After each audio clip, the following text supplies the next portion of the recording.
di tubuh Prabowo itu belum solid. Itu bahaya sekali. Itu yang pertama. Yang kedua adalah bencana alam ini. Bencana alam di Sumatera Utara, Sumatera Barat dan Aceh itu menunjukkan bahwa kabinet Prabowo bobrok. Dalam konteks proses legislasi atau proses pembentukan peraturan perundang-undangan ini sangat tidak sehat. Sebenarnya tidak sehat justru. Sangat tidak sehat. Itu menggambarkan bahwa satu komposisi kekuatan politik negara itu tidak memiliki kepentingan yang sama. Ya ini offside-nya sudah luar biasa. Ini sudah melanggar hak asasi manusia yang namanya presumption of innocent gitu ya. Kemudian juga self incrimination.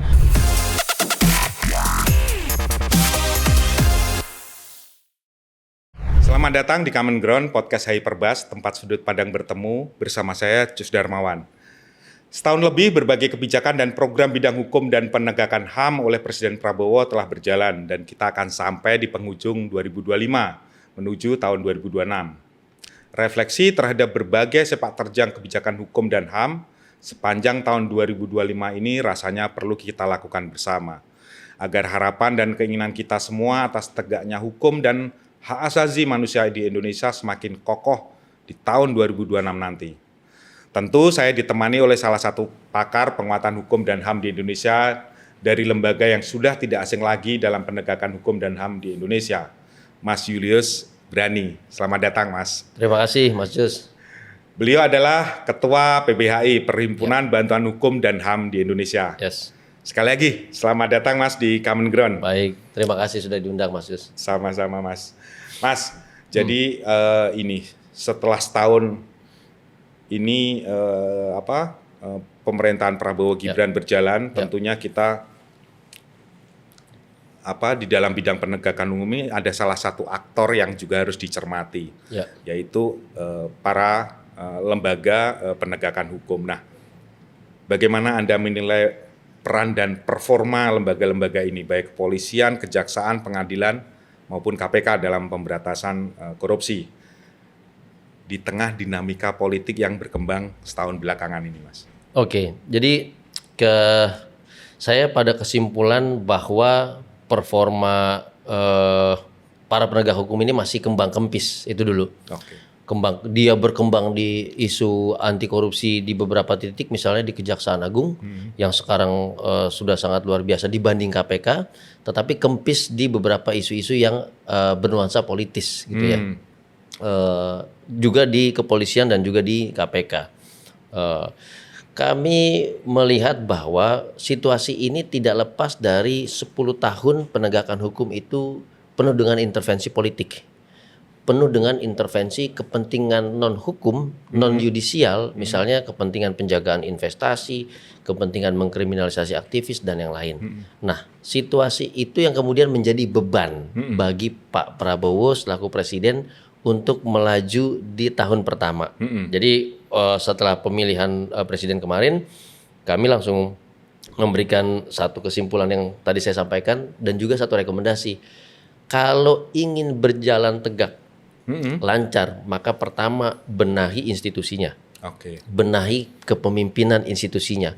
Artinya kepolisian dengan Kapolrinya, berarti Kejaksaan Agung dengan Jaksa Agung dan timnya, KPK juga dengan komisioner KPK-nya 5 orang itu, baru benahi regulasinya.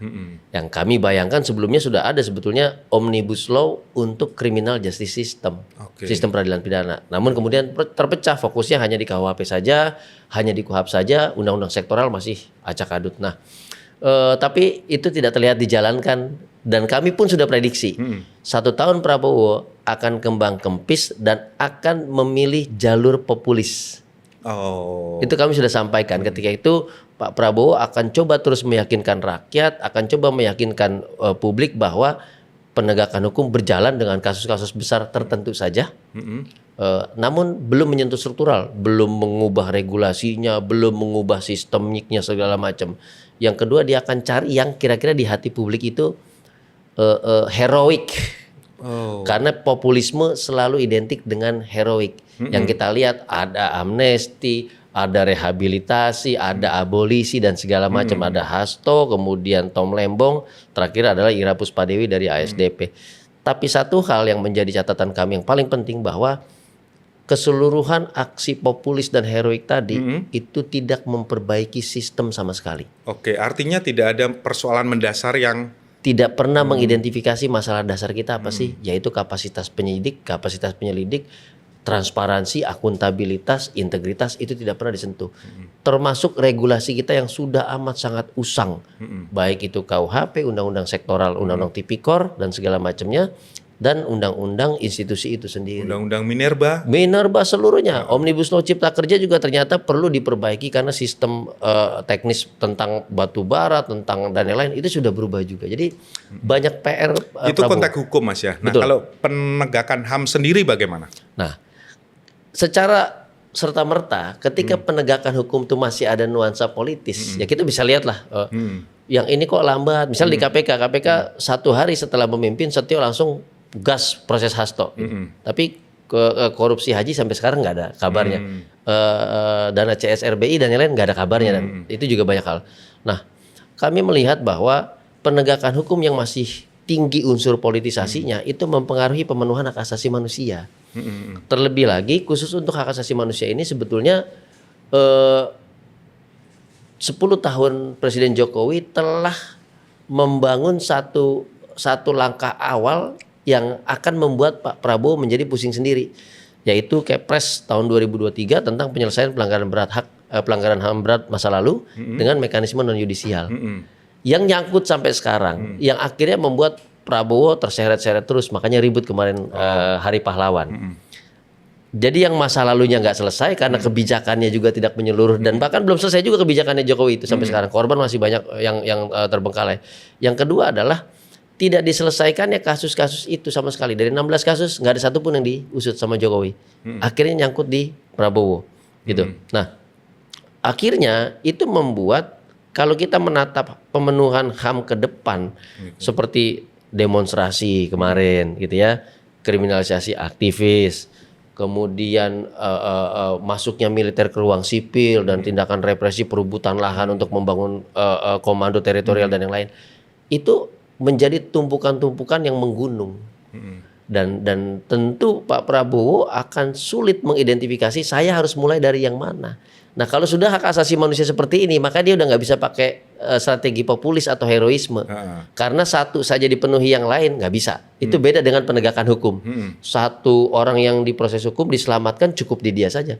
Tapi kalau satu hak asasi manusia dipenuhi yang lainnya enggak, yang lain akan ribut.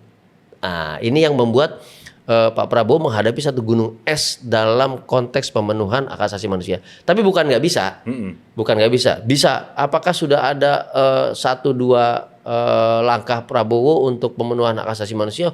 Sudah ada. Misalnya contoh dalam konteks kemarin dana pendidikan. Wah, dia ubah dana pendidikan segala macam yang cukup mendorong lah. Terus MBG ini harusnya bisa jadi alat powerful untuk pemenuhan hak asasi manusia di bidang hak atas pangan dan gizi. Meskipun belum menyentuh level itu, tapi lebih kepada kuantitatif ke publik. Itu juga anasir-anasir yang sebetulnya bisa mendorong satu momentum untuk penguatan HAM di Presiden Prabowo. Gitu. Artinya sudah sebenarnya punya presiden untuk masa depan bisa dibangun punya lebih presiden, kuat. Betul. Gitu ya? Cuma standar dan konsepnya belum menyentuh standar dan konsep pemenuhan hak asasi manusia. Kenapa? Karena kami lihat minimnya orang-orang yang punya pengalaman di dalam lingkaran Presiden Prabowo. Sedangkan Menteri HAM yang dia tunjuk sendiri adalah Menteri HAM yang kepanjangan adalah menteri hambur-hamburin uang gitu loh. Jadi bukan menteri hak asasi manusia, kompetensinya nggak ada, kapasitasnya nggak ada, komunikasi publiknya sangat buruk, performanya juga sangat buruk. Makanya kan tanya aja, pegawai-pegawai di Kemenham itu pada minta pindah semua. Nggak ada yang kuat, nggak ada yang betah, kan nggak bisa kerja bosnya. Nah, padahal itu harus jadi penguatan karena Prabowo punya barrier di masa lalu, punya barrier di 10 tahun Jokowi dan kebijakan-kebijakan Jokowi tentang HAM yang masih banyak perlu diperbaiki gitu. Artinya dengan kata lain Pak Prabowo sendiri ada PR di masa lalunya. Betul. Dan kemudian ada warisan. Ada warisan 10 tahun pemerintahan sebelumnya, yes, begitu ya. Betul sekali. Nah, kalau dengan demikian Anda melihat tahun 2026 seperti apa? Saya kebetulan kemarin coba ambil sisi positif ya. Sisi positif, ada regulasi yang cukup baik, ada KUHAP yang beberapa hal diakomodasi meskipun ada catatan besar yang lainnya. Saya tadinya cukup optimis ketika juga Pak Prabowo dalam penegakan hukum tidak pandang bulu mantan menteri yang kemudian dicopot karena itu bagian dari rezim Jokowi, itu sudah cukup berani gitu ya. Kita lihat aksi-aksi politiknya lumayan nih berani ini. Tapi kemudian kami berpikir lagi ketika ada dua hal. Pertama, aksi 25 dan 29 Agustus itu ketika diduga kuat Syafri Samsudin menggunakan kekuatannya untuk mendorong darurat sipil, itu mengembalikan Pak Prabowo pada posisi tahun 98. Ternyata yang kami sampaikan bahwa ada barrier masa lalu yang tidak selesai terulang kembali. Dan itu masih jadi catatan sampai sekarang. Artinya stabilisasi tim internal termasuk militer di tubuh Prabowo itu belum solid. Itu bahaya sekali. Itu yang pertama. Yang kedua adalah bencana alam ini. Bencana alam di Sumatera Utara, Sumatera Barat dan Aceh itu menunjukkan bahwa kabinet Prabowo bobrok. Menteri Kehutanannya bobrok, Menteri PU-nya bobrok, Menteri Ekonominya juga sama, Menteri Sosialnya hilang nggak tahu kemana gitu ya. Barrier ini akan mendefinisikan apakah Pak Prabowo bisa bertahan sampai tahun 2029 atau terhenti di 2027. Kenapa saya katakan demikian? Satu, cobaan terbesar di Agustus kemarin itu datangnya dari internal. Cobaan kedua, bencana alam. Ini adalah sebuah cobaan yang tidak terhindar. Tapi sebetulnya bisa dimitigasi kalau dia kemudian menetapkan bencana ini sebagai bencana nasional dengan mengidentifikasi titik akar masalahnya di mana. Kalau ini juga nggak selesai, saya pikir Pak Prabowo nggak akan bisa bertahan sampai 2029. Itu analisa PBHI seperti itu ya? Yes, kaki-kakinya tidak kuat, orang terdekatnya juga tidak solid. Ini berbahaya buat Pak Prabowo. Gitu. Artinya karena analisa internal tadi bahwa soliditas kabinetnya menurut Anda dan PBHI itu sangat diragukan. Betul sekali. Ujiannya adalah Agustus kemarin. Ternyata sinyalemen Anda bahwa mengatakan dan beberapa pihak juga menyatakan tentu ada anasir dari dalam begitu. Betul ya. sekali, karena kami lihat di lapangan, kami turun di lapangan, kami kumpulkan bukti di lapangan dan itu jelas terlihat. Untuk menyatakan darurat sipil, kalau itu terjadi selesai itu ya. Kalau itu terjadi, saya katakan yang hancur pertama adalah ekonomi dan investasi. Betul. Bahwa sekuritisasi dengan mekanisme kedaruratan sipil itu akan mengganggu ekonomi dan investasi dan di situ Indonesia akan hancur. Ya, rakyat marah gitu ya. Rakyat marah, investasi dan kemudian perputaran modal dan usaha anjlok turun. Yang terjadi apa? Pertama kali akan terjadi chaos. Mirip 98, 97, 98. Persis sekali. Dan kedua ini bencana yang sedang terjadi menimpa saudara-saudara kita di Aceh, Sumatera Utara dan Sumatera Barat. Kalau tidak segera diselesaikan begitu ya. Tapi menurut sinyalemen Anda tadi itu ada memang persoalannya juga internal kata sinyalemen Anda sendiri. Betul sekali. Nah ini bagaimana cara menyelesaikan akhirnya? Saya coba jelaskan dulu ya hasil identifikasi PBHI. Pertama kami mendengar dan ada juga di pemberitaan bahwa informasi yang sampai ke telinga Pak Presiden itu tidak sesuai dengan fakta di lapangan. Informasi yang disampaikan oleh menteri baik oleh timnya kepada dirinya sendiri dan juga kepada presiden juga itu informasi yang tidak benar. Saya kasih contoh misalnya Bahlil mengatakan persediaan BBM masih cukup sampai 5 hari ke depan. Lalu warga bilang, "Pak, di sini sudah lebih dari berapa hari tidak ada BBM sama sekali." Langsung dia bengong. Pertama. Yang kedua, ketika Pak Prabowo berkunjung ke TKP sana dengan timnya, kunjungan itu seperti kunjungan banjir biasa. Dia tidak sedia ini, tidak sedia itu, tidak menunjukkan kedaruratan di mana hampir 800 orang meninggal, 2.600 orang mengungsi, lebih dari berapa juta orang terdampak segala macam, lebih dari berapa provinsi dan sudah menyatakan tidak mampu menanggulangi. Bahkan terjadi chaos, penjarahan dan mengganggu ketertiban umum dan segala macamnya. Itu sudah luar biasa, kedaruratannya sudah terjadi. Tapi Pak Prabowo datang dengan perangkat, dengan format kunjungan yang biasa-biasa saja. Seolah-olah ini hanya bencana banjir biasa. Bencana banjir biasa yang biasa kita hadapi di Iya, Jakarta iya. kalau hujan deras kan gitu ya. Iya, iya, betul. Nah, artinya ada satu distraksi informasi baik yang sengaja direkayasa betul. ataupun untuk membuat Pak Presiden tidak merasa bahwa tenang Pak, nggak ada gangguan kok aman. Tetapi itu satu titik kunci bahwa Pak Prabowo tidak dikelilingi oleh orang-orang yang berkompeten dan orang-orang yang mendukung kerja-kerja Pak Prabowo, dan itu bahaya sekali. Ketika kita bilang kita mampu kok, aman segala macam ini ada, tapi bayangkan di Aceh sudah ada bantuan kemanusiaan internasional dari Malaysia. Mau ditaruh di mana muka kita? Malaysia sudah tahu kita tidak mampu. Tapi menteri-menteri kita bilang tenang, masih ada ini, masih ada itu. Pak Presiden kunjungan biasa-biasa saja. Itu menunjukkan bahwa Pak Prabowo tidak memiliki satu tim kerja yang baik, yang solid. Dan dalam kondisi seperti ini, dunia internasional melihat Pak Prabowo lama-lama akan dijebak oleh timnya sendiri, oleh menteri-menterinya sendiri, dan dia akan jatuh di situ. Itu salah satu faktor yang kami lihat kemarin. Termasuk ketika Menteri Kehutanan bicara, baru publik melihat bahwa ini izinnya tidak sah. Kita ribut dengan Perpres nomor 5 tahun 2025 yang digagas oleh Kejaksaan Agung dan juga Presiden. Lalu Syafri Samsudin menambahkan Satgas Tambang. Lalu banjir ini membuktikan keseluruhan bualan besar itu. Bahwa ini masih banyak hutan-hutan yang dijarah secara ilegal, lingkungan yang dihancurkan, dirusak. Seketika alam kita mengatakan tidak perlu bualan-bualan apabila tidak diikuti dengan tindakan yang benar dan tegas. Oke. Itu kunci ujian kedua Pak Prabowo. Jadi itu kalau nggak solid, bahaya. alarm di tahun 2025 ini. 2025 ini, dan itu akan menjadi titik awal apakah 2026 kita akan survive atau tidak gitu. Nah, nanti kita bahas tahun 2026-nya, Mas. Nah, apakah ini juga termasuk bualan gitu ya? Kalau banyak pihak mengatakan ini bagaimana? Ini terkait dengan peran MK, Mas, sebagai penguji dan memastikan bahwa hukum kita itu berjalan dengan sebaik-baiknya, kan begitu. Nah, tapi banyak juga yang ini kan aneh, banyak undang-undang yang ternyata di judicial review di MK. Itu menunjukkan apakah itu demokratisasi dalam hukum kita. Saya nggak tahu, ini istilah saya ya. Kalau saya salah tolong diralat. Apakah ini menunjukkan demokratisasi hukum kita, proses hukum kita, atau justru menunjukkan kesembronoan kita dalam menyusun undang-undang? Oke, ini jawabannya banyak dan mesti spesifik. Tapi saya coba kasih analisis sedikit dulu. Oke, silakan. 10 tahun Presiden Joko Widodo dengan kekuatan politik di Senayan yang solid di bawah PDIP dan koalisi besar ketika itu saja tetap mengalami hambatan-hambatan.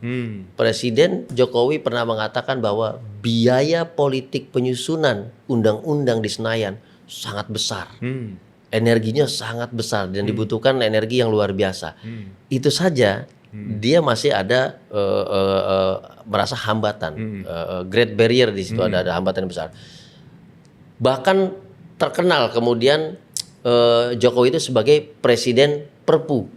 Karena dia mau ngelabas aja tuh dia semua peraturan-peraturan, menurut dia kalau negosiasi ke Senayan panjang dan lama, udah deh gue bikin perpu deh gitu. Meskipun isi perpunya juga kemudian kita juluki sebagai perpu peraturan tipu-tipu gitu ya. Dia seolah-olah menciptakan kedaruratan, menciptakan kebutuhan, ternyata isinya bohong juga kepada masyarakat. Padahal tadinya dia bilang dia mau mensiasati proses politik di Senayan yang begitu besar energinya dan biayanya, kan gitu ya. Tapi ternyata ujung-ujungnya peraturan tipu-tipu. Di zaman Pak Prabowo ini, Pak Prabowo mengalami hal yang sama kurang lebih. Meskipun kita lihat situasinya lebih runyam dibandingin Jokowi dan PDIP-nya. Kenapa? Kita lihat Gerindra masih coba soft landing memimpin Senayan dan segala macamnya, berkoordinasi dengan PDIP lewat Puan, tapi belum riak-riak masih ada dan belum solid sempurna. Bahkan ada koalisi non parlemen, koalisi parpol non parlemen, sebetulnya itu kekuatan ketiga yang bisa jadi penambah soliditas juga. Tapi kita lihat masih banyak gejolak, sehingga Pak Prabowo kemudian menerapkan keputusan presiden dalam bentuk perpres. Jadi kalau Jokowi itu ada presiden perpu, Pak Prabowo itu presiden perpres. Tapi bedanya karena Pak Prabowo memimpin tanpa uang, tanpa anggaran, ya menipis gitu ya. Jadi maknanya bukan peraturan tipu-tipu, tapi peraturan ngepres ya dengan kekuatan politik dan militernya dia press semua orang, dia press semua kekuatan politik, yang penting semua setuju. Perpres Satgas PKH, Perpres MBG, Perpres MBG nomor 38, Perpres ini Perpres. Jadi Perpres. Nah, dalam konteks proses legislasi atau proses pembentukan peraturan perundang-undangan ini sangat tidak sehat. Sebenarnya tidak sehat justru. Sangat tidak sehat. Itu menggambarkan bahwa satu komposisi kekuatan politik negara itu tidak memiliki kepentingan yang sama dalam hal substansi peraturan perundang-undangan itu yang pertama. Yang kedua, berarti tidak juga berhasil memenangkan perdebatan karena kepentingannya berbeda. Tidak berhasil meyakinkan. Padahal tugas eksekutif ketika dia mendorong rancangan undang-undang, dia harus meyakinkan ini kebutuhan kita, ini kebutuhan rakyat. Karena kalau ini kebutuhan rakyat tapi DPR menghambat, kan kayak kemarin bisa diserang juga tuh. Bahkan konten-konten IG-nya bisa kok diserang. Betul. Tinggal dimainin aja algoritmanya di media sosial. Pasti kita serang tuh rame-rame Senayan ya kan itu. Tapi tidak juga demikian karena ternyata ini bicara kepentingan yang berbeda dan dia nggak mau bertarung di DPR kecuali memang yang sudah disepakati seperti KUHAP gitu ya dan yang lainnya. Nah, dalam situasi seperti ini saya sebutnya situasi yang masih karut-marut. Kalau kita bilang dinamis masih terlalu sopan lah. Ini masih karut-marut. Maka ada konsekuensi logis setiap peraturan perundang-undangan yang dibentuk dan disahkan itu pasti dimajukan ke MK. Sudah pasti. Kalau dia mulus, dia halus. Mohon maaf, Anda menyatakan setiap peraturan perundang-undangan atau undang-undang itu kecenderungannya selalu dimajukan ke MK. Selalu dimajukan ke MK karena kondisi politik dan kondisi pada saat perancangannya ini karut-marut. Tidak terbuka draftnya, ada pasal-pasal yang tiba-tiba muncul karena diselundupkan dan segala macam tanpa ada pertimbangannya. Tidak memenuhi standar putusan MK tentang meaningful participation dan segala macam. Meskipun pengujian undang-undang di MK itu ditambah dengan faktor determinan lain, yaitu mulai meningkatnya pemahaman dan kapasitas masyarakat terkait dengan constitutional review atau uji material di Mahkamah Konstitusi. Sekarang lawyer-lawyer apa-apa ke Mahkamah Konstitusi. Bahkan mahasiswa-mahasiswa ke Mahkamah Konstitusi segala macam. Nah, di level selanjutnya ini satu sinyalemen yang sangat kuat bahwa lebih baik kita beresin undang-undang di MK karena ruangnya lebih fair dan terbuka dibanding di parlemen yaitu DPR RI. Nah, ini yang ketiga ini paling gawat. Akhirnya menimbulkan ketidakpercayaan, menimbulkan delegitimasi dari publik terhadap DPR RI, dan yang paling penting lagi agak bahaya nanti menimbulkan satu yang namanya civil disobediences terhadap produk yang dihasilkan oleh Senayan. Itu pembangkangan sipil. Pembangkangan sipil. Oke. Exactly. Nah, tadi disinggung KUHAP. Ini saya mau masuk ke Wah, berat kalau KUHAP ini berat ini. Kitab Undang-Undang Hukum Acara Pidana ya. Betul sekali.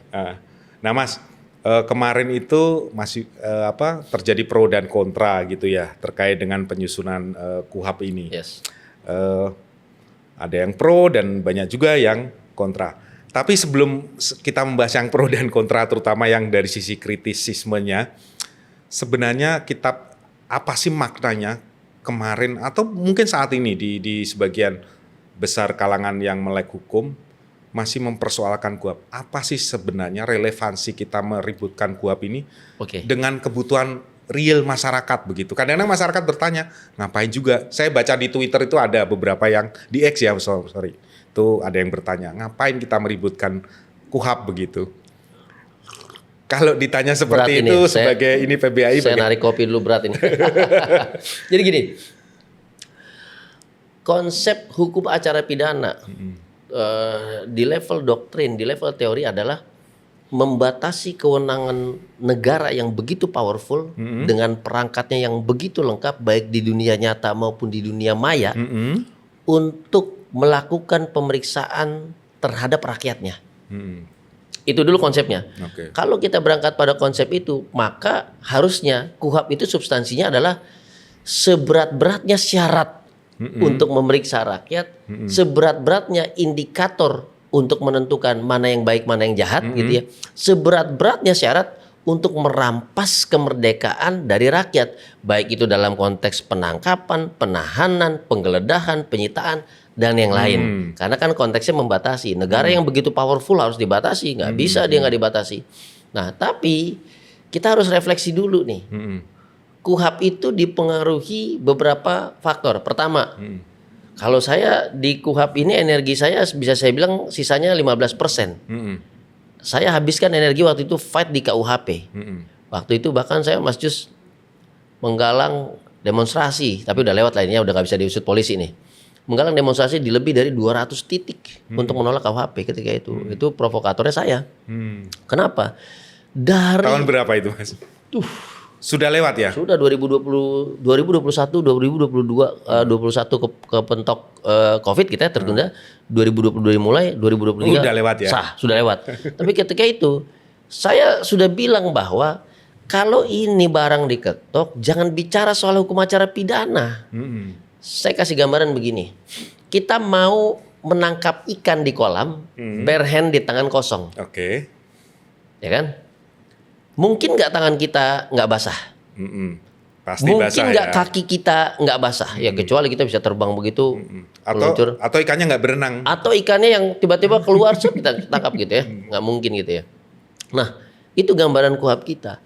Ketika di KUHP kita ceburin seluruh perbuatan-perbuatan yang tidak perlu dipidana menjadi perbuatan pidana, bahkan memberikan keterangan yang sesuka hatinya pada saat dia BAPA saja dianggap pidana. Padahal ada yang namanya hak untuk membangkangi proses pemeriksaan.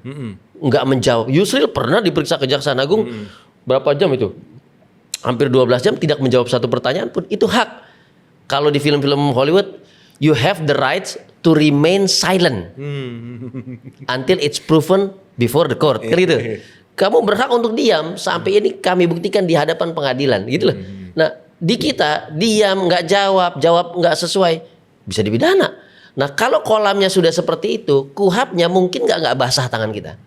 Pasti basah ketika kebebasan berekspresi kita mengkritik pemerintah masuk ke dalam kriminalisasi penghinaan negara, penghinaan instansi, penghinaan pejabat, bahkan penghinaan terhadap negara tetangga loh, negara asing. Mas Jus ini kan sering komentar Israel Palestina nih. Kalau kita menjalani hubungan diplomatis sama Israel bisa kena pidana, Mas. Hati-hati. Ngawur kan? Iya, Sengawur itu. Kalau misalnya ada another Israel yang menyerang Palestina, kemudian kita kutuk Israel, misalnya negara ABC lah yang sudah punya diplomatik, kita kena pidana berdasarkan KUHP itu. Nah, sebegitu mengerikannya energi saya habis melawan itu, sehingga di KUHP kita bilang tidak akan jauh berbeda. Tidak mungkin KUHP yang meletakkan kita menangkap ikan dengan tangan kosong, kemudian di KUHP-nya kita dikasih air pancing. Nggak mungkin. Jadi KUHP kali ini saya boleh bilang bahwa dia hanya legitimasi cover, ya, dalam bentuk cover dari KUHP kita yang sudah sangat bobrok, yang over kriminalisasi. Jadi konsekuensi logis dari, saya nggak tahu bahasa saya mungkin, konsekuensi logis dari postur KUHP kita, sehingga KUHP-nya ya mau tidak mau yang disahkan kemarin seperti itu. Oke, saya kasih logika yang konkret deh biar kita agak jelas.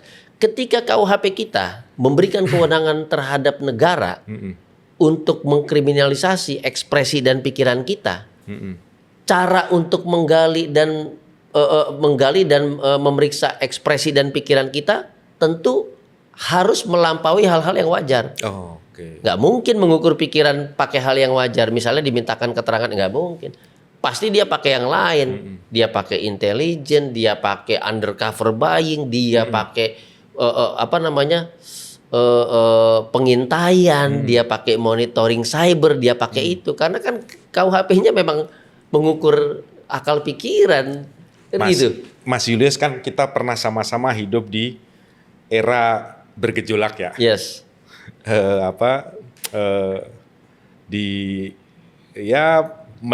Pasca atau pada saat reformasi gitu ya. Atau setelah itu beberapa tahun kan masih bergejolak ya. Nah, apakah gitu ya KUHP sekarang, Kitab Undang-Undang Hukum Acara Pidana ini sinyalemen beberapa pihak gitu ya. Masyarakat sipil itu semacam pendekatan koersif bentuk lain di era reformasi ini. Bisa menggunakan kata koersif, bisa juga menggunakan ini terlalu sopan saya menggunakan. Terlalu sopan. Kalau kita itu bahkan sudah represif. Oh, represif. Kita sudah pakai istilah represif. Kenapa kita pakai istilah represif? Karena saya kasih contoh begini. Di dalam KUHP kita yang baru ada kewenangan upaya paksa pada tahap penyelidikan. Penyelidikan itu artinya untuk memeriksa suatu peristiwa itu tindak pidana atau bukan. Lah kalau masih penelitian awal. masih awal, kita lihat dulu ini pidana atau bukan ya. Nah kalau kita baru penelitian awal untuk ngecek peristiwa ini pidana atau bukan, sudah bisa punya upaya paksa, tangkap, tahan, geledah segala macam, ya ini offside-nya sudah luar biasa. Ini sudah melanggar hak asasi manusia yang namanya presumption of innocent gitu ya. Kemudian juga self incrimination. Itu sudah represif sekali menurut kami. Dan untuk mendefinisikan alat buktinya yang mana, itu juga tidak ada batu ujinya. Sorry. Di KUHP sebelumnya tahap penyelidikan itu tidak belum boleh, bisa. tidak boleh. Sama sekali belum tidak ada boleh. upaya paksa ya. Tidak boleh ada upaya paksa. Baru nanti tahap penyidikan. Sidik, tahap sidik baru dia ada upaya paksa. Ini tahap lidik sudah boleh ada upaya paksa. Karena kalau tahap nyidik itu sudah ada tersangka. Tahap penyidikan itu artinya adalah sebuah peristiwa sudah dinyatakan sebagai peristiwa pidana. Tinggal dicari siapa pelaku, siapa korban, mana alat bukti. Itu di penyidikan. Yes. Kalau di penyelidikan baru memeriksa apakah peristiwa ini pidana atau bukan. Misalnya saya kasih contoh begini. Ada seseorang ditemukan meninggal di halte. Dicari tahu dong, karena hilangnya nyawa ini kan sebuah peristiwa hukum. Betul. Udah pasti. Tapi pidana atau bukan perlu diperiksa. Apakah dia dirampok, diracuni, tindak kekerasan dan segala macam. Itu lidik namanya. Gitu. Nah, bagaimana kalau di lidik ini kita belum tahu ini meninggalnya karena apa? Orang udah ditangkap, lalu dipersalahkan bahwa dia pelakunya. Ternyata ujung-ujungnya setelah dicek rumah sakit, oh dia punya gagal jantung bawaan sejak lahir, cardiac arrest. Jadi tanpa perlu disentuh siapapun, meninggal dia. Lah, yang tadi sudah tersangka bagaimana?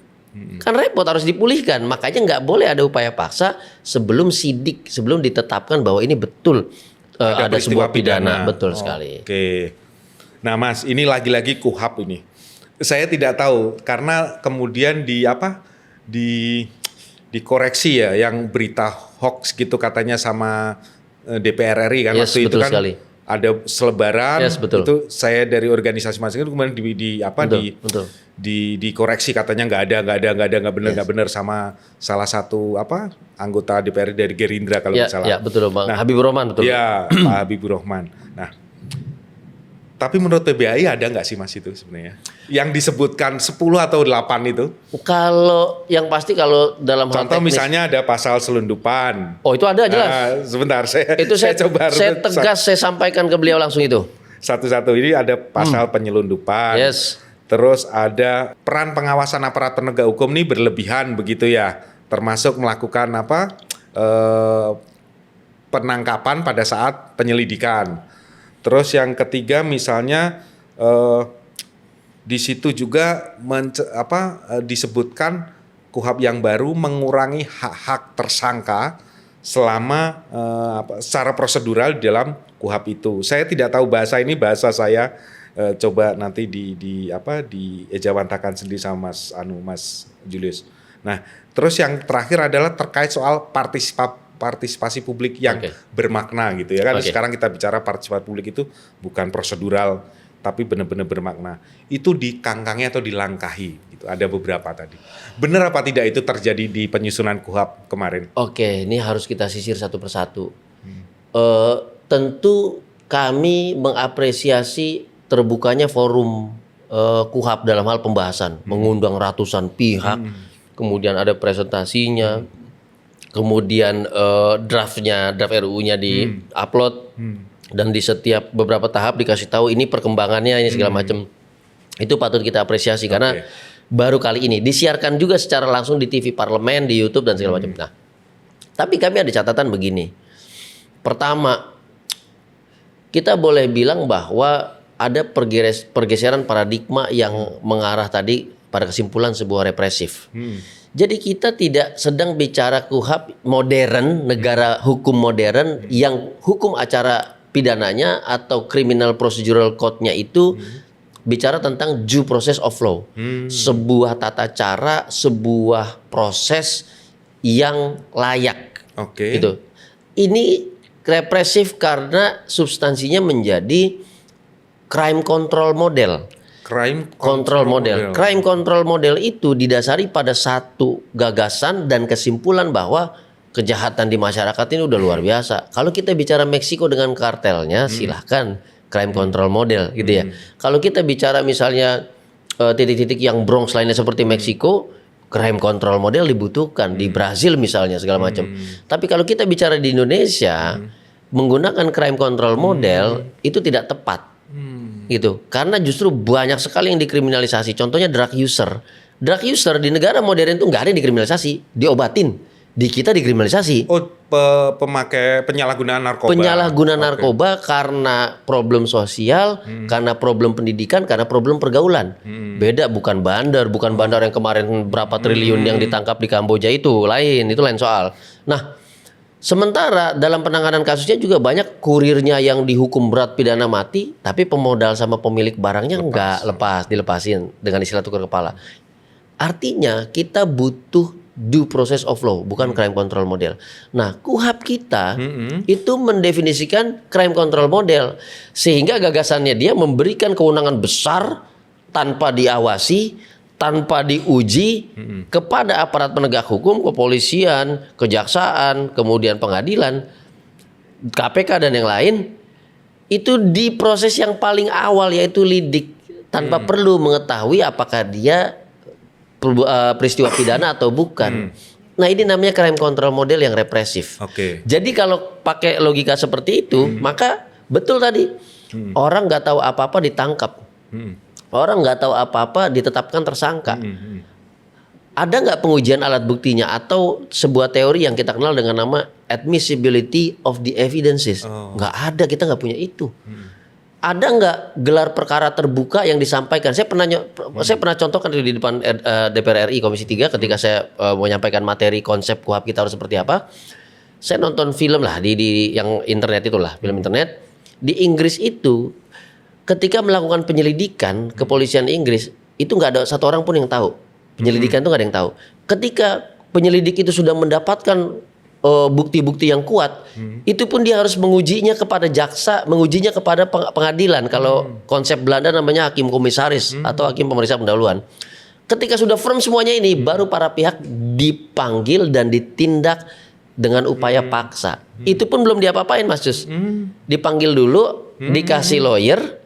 Kalau dia di bawah umur, orang tuanya pastikan hadir, baru disampaikan bahwa kami mendeklarasikan bahwa kami telah melakukan penyelidikan yang sudah naik status ke penyidikan, peristiwa pidananya ini, perbuatannya ini segala macam yang kami duga dilakukan oleh pihak ini. Ini buktinya, dikasih tahu nih di awal. Nah, ini buktinya. Kamu ada bantahan nggak? Kami kasih waktu 14 hari. Jadi terang di depan, nggak ada yang direkayasa, nggak ada yang dikriminalisasi. Artinya berbeda jauh dengan KUHP sekarang berbalik. Kalau kita diberi kewenangan besar dulu, baru nanti tuh ya udah buktikan aja di pengadilan. Tapi sementara orang udah jeblos duluan. Ini yang nggak boleh. Jadi dia pakai asumsi bahwa semua orang tuh jahat. Jadi kita jeblosin dulu, baru diperiksa di pengadilan. Salah bener nanti biar pengadilan. Iya, kalau pengadilannya jujur, integritasnya tinggi, ya pengadilan kita korup. Kepala badan diklatnya pengadilan aja korupsinya sampai 1 triliun lebih. Jual beli perkara, siapa yang bisa kita percaya? Makanya sistemnya yang harus kita jaga. Termasuk tadi oke lah advokat punya hak untuk keberatan dan dimasukkan ke dalam BAP. Kemudian bantuan hukum juga bisa diberikan kepada saksi dan segala macamnya. Tapi jangan lupa forum pengujian upaya paksa kalau kita nggak setuju, forum pengujian alat bukti kalau kita nggak setuju, kita yang capek, kita majukan ke pra peradilan.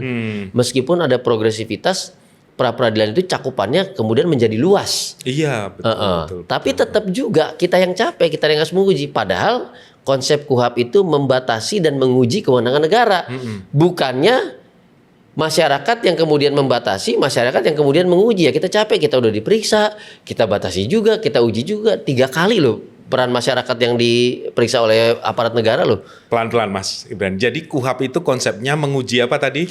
KUHP itu konsepnya adalah membatasi dan menguji kewenangan negara dalam konteks peradilan pidana. Gitu. Jadi kalau ada tadi saya contohkan film di Inggris itu, ketika penyelidik mau mengusut, dia nggak boleh gerasa-gerusu ngambil semua sembarangan. Ada teori admissibility of the evidences. Alat bukti harus valid, diambilnya juga harus dengan cara yang benar, tidak boleh melanggar hukum, tidak boleh sewenang-wenang gitu ya. Sehingga valid ya. Kita kan enggak, ambil aja dulu buktinya nantilah di pengadilan belakangan. Kalau nggak setuju, gugat aja. Lah kita yang diperiksa udah capek, kita yang berhadapan dengan hukum udah capek, kita juga yang disuruh membatasi, kita juga yang disuruh menguji. Jadi logikanya terbalik. Oke, itu kenapa organisasi masyarakat sipil dengan gigih memprotes, melakukan kritik terhadap KUHP itu ya. Jadi dibalik posisinya, iya. Negaranya kan dia yang membatasi kita. Harusnya ya dia, kan dia yang negara. Oke, membatasi peran aparatur negara agar tidak gitu ya. Agar tidak melampaui batasan. Mengiris HAM-nya ya. Yes, nah itu dampaknya pasti ke hak asasi manusia. Itu siapapun bisa kena, betul. Siapapun bisa menghadapi upaya paksa, betul sekali. Karena punya daya koersif atau nangkep tadi pada saat tahap penyelidikan. Betul sekali. Nah sekarang kalau kita dilemparkan pada mekanisme pra peradilan, Mas Jus, saya tanya, Mas Jus orang diri lah misalnya, capek Mas, tidak punya keluarga karena memang takdir Allah seperti itu misalnya begitu kan ya, ditersangkakan, ditangkap, ditahan. Bagaimana cara Mas Jus mengajukan pra peradilan sementara Mas Jus di dalam sel? Bagaimana coba saya tanya? Siapa yang ngajuin berkas itu ke pengadilan datang? Nggak ada. Baik. Masuk akal. Jelas nggak ada. Gitu. Betul. Nah Mas, ini saya biar berimbang kita merefleksikan di 1 tahun Presiden Prabowo ini, selain tadi KUHP, terus kemudian penegakan hukum. Nah ini isu yang lain adalah penegakan HAM Mas, dan perlindungan hak sipil begitu ya. Yes. Karena PBHI setahu saya kenal dulu sangat getol terhadap HAM-nya ini. Ya. Nah, pandangan PBHI dan terutama Mas Julius ini tadi sudah disinggung sebenarnya. Pada masa pemerintahan Pak Jokowi 10 tahun sudah mengesahkan tentang 16 sampai 17 ya, yang ada pelanggaran HAM berat gitu ya. Tapi belum sempat ditindaklanjuti baik di luar pengadilan maupun saya tidak tahu apakah itu di pengadilan atau di luar, tapi yang jelas belum ada tindak lanjut. Belum ada. Oke, artinya ini kan harus ditindaklanjuti karena Pak Prabowo membawa kredo keberlanjutan, harusnya kan ditindaklanjuti di masa Pak Prabowo. Minimal selama 5 tahun ini dicicil setengah-setengah atau 1. Nah, tapi tidak hanya itu. Saya ingin pandangan secara umum dari PBHI dan Mas Julius sebagai ketuanya. Terhadap penguatan HAM sepanjang tahun 2025 ini seperti apa, Mas?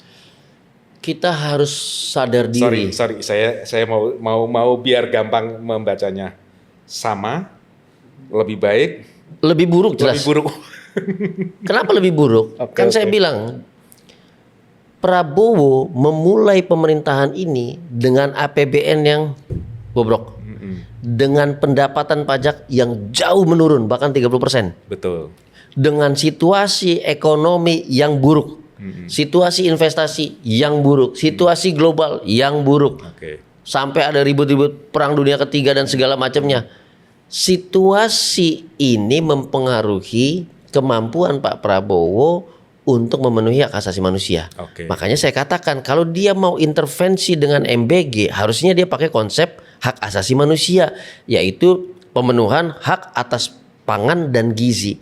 Ketika perut rakyat kenyang, maka paling tidak rakyat tidak marah dulu. Dia bisa diam, dia punya tenaga, dan kalau sudah menyentuh perut rakyat, maka dukungan rakyat akan penuh terhadap Presiden Prabowo. Tapi ini pun MBG isinya jenderal tentara semua, ada beberapa sipil, Bang Tigor misalnya, sisanya amburadul gitu ya. Nah, akibatnya apa?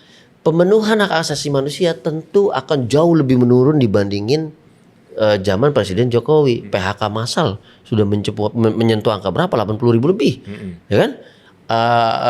Apalagi pendidikan sudah menurun juga dan segala macamnya sudah menurun. Iklim usaha sudah menurun, transaksi menurun. Artinya tidak mungkin Pak Prabowo bisa memenuhi standar hak asasi manusia dalam situasi sosial ekonomi hari ini. Satu. Yang kedua, ketika masyarakat lapar, ketika masyarakat dalam kondisi sulit, dia buka usaha sulit, dia kerja juga gajinya Senin Kemis gitu ya. Dihadapkan pada situasi wakil rakyat hidup glamor, pejabat negara hidup glamor, pamer sana sini segala macam, yang menimbulkan bukan hanya gap yang jauh, tapi menimbulkan kecemburuan yang berujung pada kemarahan. Oke. Situasi ini yang kemudian kita lihat kemarin, wah gampang nih untuk dipantik, cetek, demo, dar meledak dia. Nah artinya apa? Pak Prabowo memiliki satu kesulitan yang sangat besar untuk memenuhi hak asasi manusia. Itu dulu, ini bicara kondisi. Bicara infrastruktur HAM yang dia punya, lihat Komnas HAM-nya. Apa performa Komnas HAM hari ini? Cuma 1-2 orang, Saulin Siagian kita lihat sibuk gedebak-gedebuk sana sini bela masyarakat, sibuk. Tapi yang lain bagaimana? Anies Hidayah sibuk. Yang lain kita nggak tahu dia bahkan ngapa-ngapain atau bagaimana. Bagaimana nasib 16 kasus pelanggaran berat hak asasi manusia di masa lalu? Yang jalan setahu saya hanya Munir, udah mulai diperiksa lagi, Muhdi PR dan segala macam sudah mulai diperiksa. Yang lain bagaimana? Nggak jelas. Gitu. Nah, yang kedua, Kementerian HAM kita, ya tadi yang saya katakan bahwa Kementerian HAM berubah menjadi kementerian hambur-hamburkan uang saja, nggak ada manfaatnya kan begitu ya. Bahkan pernyataan-pernyataannya itu anti HAM. Nah, jelas sangat anti HAM pernyataan-pernyataannya, banyak pernyataan yang anti HAM, sehingga infrastruktur hak asasi manusia dalam konteks institusi yang dimiliki Prabowo itu justru menjadi hambatan buat Prabowo sendiri. Padahal itu bisa dimanfaatkan untuk jadi pagar. Paling nggak kalau ada persoalan HAM, mereka dulu maju deh, ini lo beresin deh di lapangan gitu ya. Sosialisasi kayak, publikasi kayak, mendukung segala macam. Ini enggak, ini malah jadi beban sendiri. Malah jadi barrier sendiri buat Pak Prabowo. Tadi situasi pertama dia sudah kesulitan, yang kedua situasi infrastrukturnya malah menghambat dan menghalangi dia. Artinya apa? Pak Prabowo tidak akan bisa bergerak di sektor pemenuhan HAM, paling tidak angkanya menaiki beberapa level indeks. Dalam konteks indeks naik lah, nggak mungkin. Jangankan naik 3 poin, mungkin setengah poin juga nggak akan naik. Dengan itu situasi seperti dalam ini. hal HAM secara umum, Mas. Yes. Ya sih. Kalau kita melihat di masa Pak Prabowo sudah ada Kementerian HAM yang dipisah dengan Kementerian Hukum. Yes. Artinya kan memang harus fokus. Secara niat saya yakin Pak Prabowo niatnya adalah memperbaiki penegakan HAM di Indonesia ya Pak. Bagian itu pasti. Asta citanya Prabowo itu sangat bagus.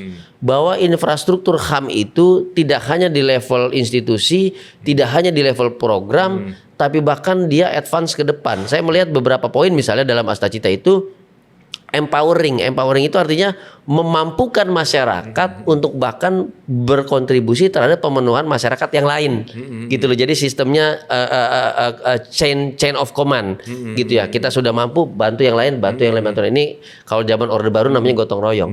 Nah, tapi bagaimana kita bisa melakukan itu? Gotong royong dalam HAM. Dalam HAM, bergotong royong dalam HAM, gitu. Keren sekali itu. Nah, tapi bagaimana bisa ketika sedang tidak mampu dihadapkan situasi gap dan pesta poranya para pejabat, lalu Menteri HAM-nya begitu, Komnas HAM-nya demikian. Nah ini kan nggak akan bisa. Jadi makanya saya katakan dalam berbagai macam kesempatan, pilih memang yang powerful Menteri HAM-nya, pilih memang yang powerful Komnas HAM-nya. Nggak perlu tiba-tiba, dan nggak mungkin juga tiba-tiba misalnya, oke, kami Komnas HAM, kami periksa Pak Prabowo penculikan dan penghilangan paksa, ya nggak mungkin juga berani begitu kan gitu. Tapi paling nggak dalam konteks yang sederhana lah, konflik-konflik misalnya perampasan hak oleh proyek-proyek swasta, perampasan hak rakyat tanah oleh proyek-proyek strategis nasional, begini-begini kan harusnya bisa lah, mudah diberesin. Kalau dia bisa memberesin 800-an konsesi sawit yang ada kayu dan tambangnya, masa dia nggak bisa beresin PSN yang jumlahnya nggak ada seberapanya dari konsesi sawit tadi kan itu. Proyek strategi nasional. Yes. Oke. Mas, itu kan HAM secara umum. Nah, bagaimana PBHI melihat tahun ini atau tahun 2025 ini dalam hal kebebasan atau memberikan ruang pada apakah ada pengurangan terhadap hak-hak sipil atau hak politik warga selama ini, atau justru meningkat dengan kemarin dibebaskannya Pak diberikannya abolisi Pak Tom Lembong, diberikannya amnesti Mas Hasto, atau sekarang ini diberikan apa namanya ini? Yang terakhir Ibu Direktur Ira Puspadewi. ya. Nah, kita tidak bisa merujuk pada kebijakan populis yang tidak menyasar pada persoalan fundamental. Tidak ada pembenahan regulasi, tidak ada pembenahan institusi, tidak ada pembenahan aparat. Jadi Tapi setahun ini juga nggak ada yang ditangkap loh, Mas.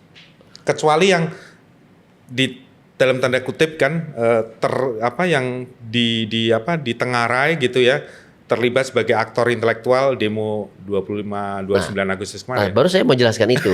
Silakan. Jadi kalau konsepnya secara umum adalah aktivis demonstrasi ditangkap, itu sudah negatif itu buat pemerintah, negatif buat penegakan hukum, dan langsung bisa dilabeli kriminalisasi terhadap aktivis.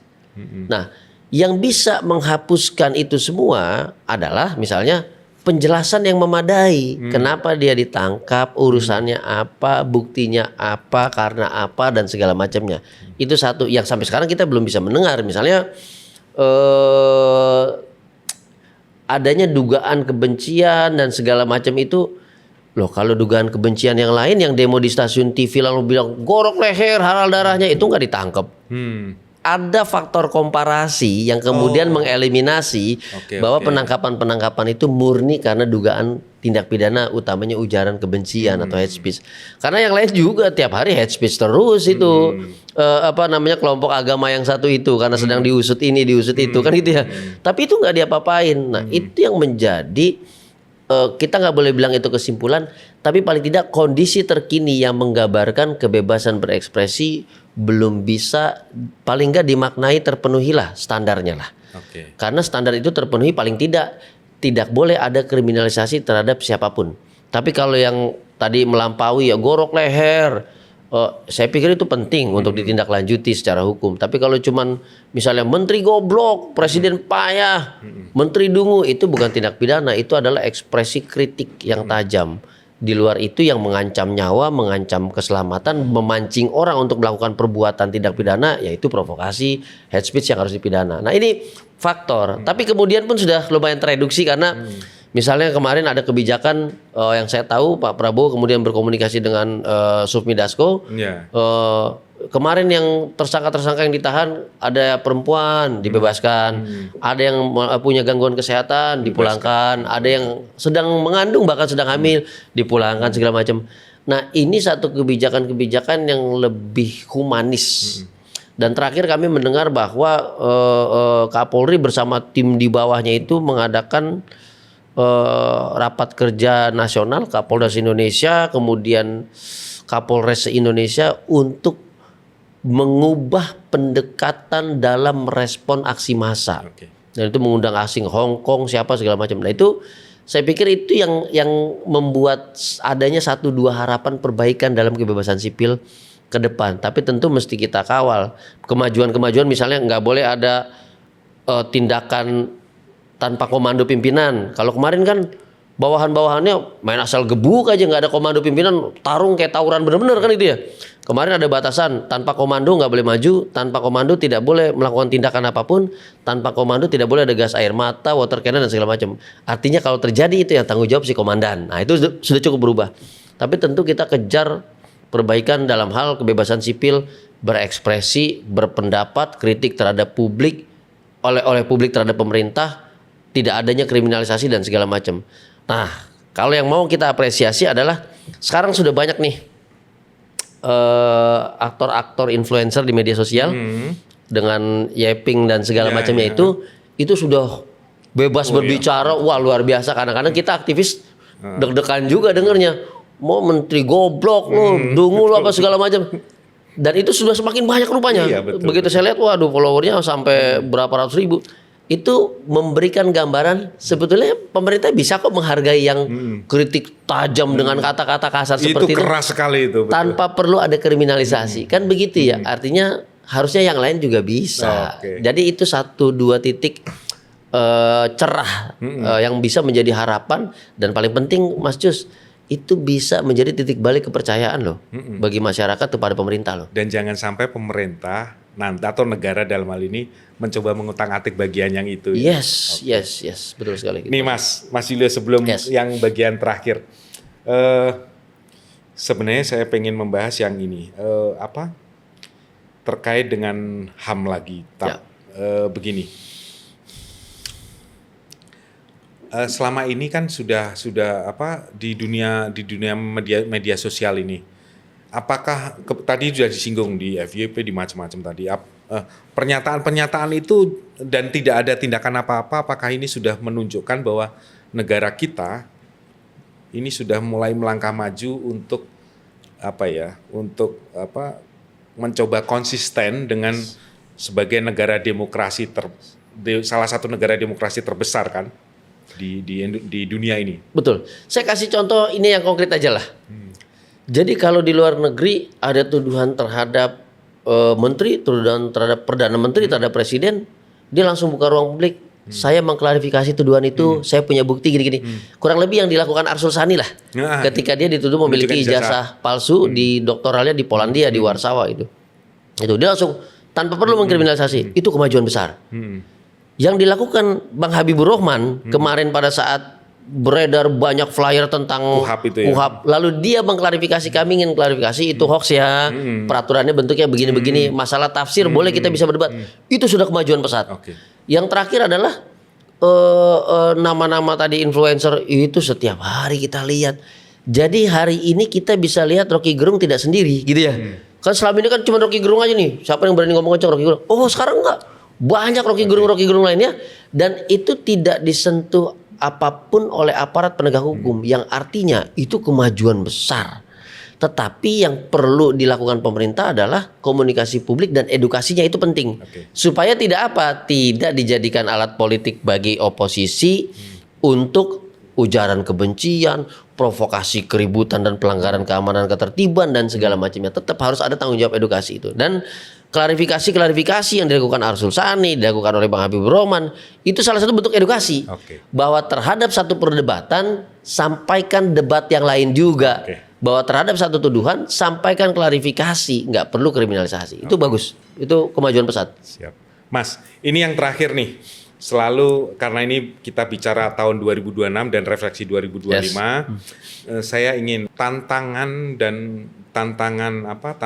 penegakan hukum, penegakan pemberantasan korupsi, penegakan HAM di tahun 2026 itu tantangannya apa saja, dan kira-kira apa rekomendasi PBHI memberikan solusi terhadap berbagai tantangan di bidang penegakan hukum, pemberantasan korupsi maupun di penegakan HAM.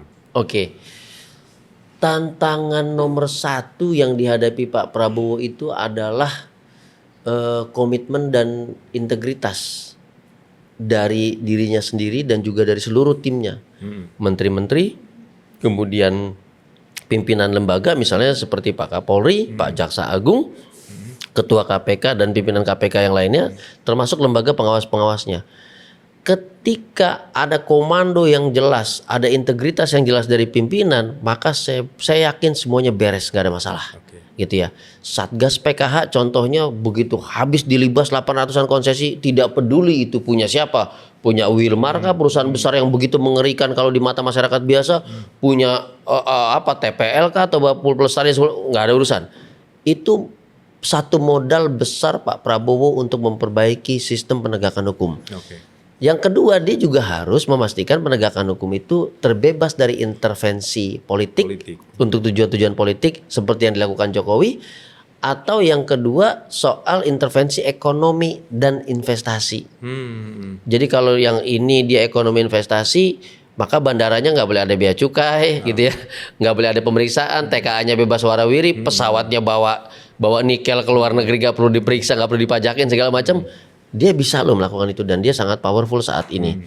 Itu yang pertama. Poin yang kedua adalah dalam hal hak asasi manusia, ini sudah tidak bisa lagi ke depan menggunakan mekanisme top down. Dengan anggaran yang sangat kecil, dengan pendapatan negara yang tidak mencapai target, maka kebijakan hak asasi manusia harus diubah menjadi bottom up.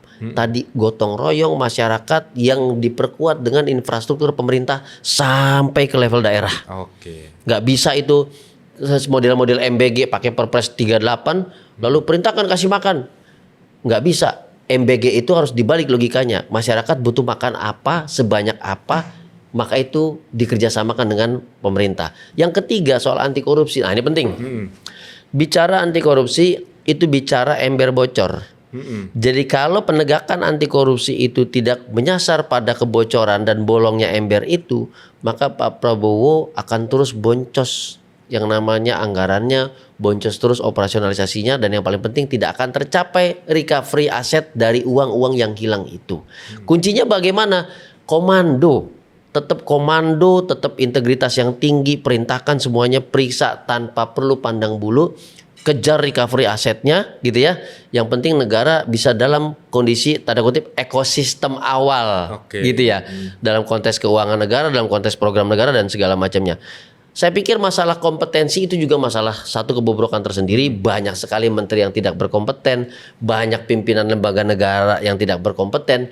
Tapi itu bisa disiasati dengan ada reshuffle nanti, ada evaluasi kinerja nanti, diperkuat oleh tim monitor langsung dengan presiden dan segala macamnya. Kalau Pak Prabowo mau menapaki 2026 dengan baik. Tapi yang paling penting dari semua itu Mas Yus apa? Dalam situasi politik yang dinamis, Pak Prabowo cuma punya satu kekuatan yang tidak bisa dilawan, yaitu kekuatan masyarakat sipil, kekuatan rakyat. Jadi Pak Prabowo harus betul-betul berdiri di tengah rakyat apabila ada gangguan-gangguan seperti 25 sampai 29 Agustus kemarin. Cuma rakyat yang bisa menjaga Pak Prabowo. Gitu Mas Yus. Oke, baik Mas. Siap. Terima kasih sudah menyimak obrolan reflektif dan proyeksi tantangan pengetahuan hukum dan HAM menyongsong tahun 2026. Jika Anda punya komentar terhadap perbincangan ini atau Anda punya opini seperti apa wajah dan karakter penegakan hukum, pemberantasan korupsi, dan penegakan hak asasi manusia di Indonesia tahun 2026, silahkan ketik di kolom komentar. Terima kasih Mas Julius Ibrani dari PBHI. Saya Cus Darmawan, sampai jumpa di episode Common Ground selanjutnya. Terima kasih. Terima kasih Mas Yus.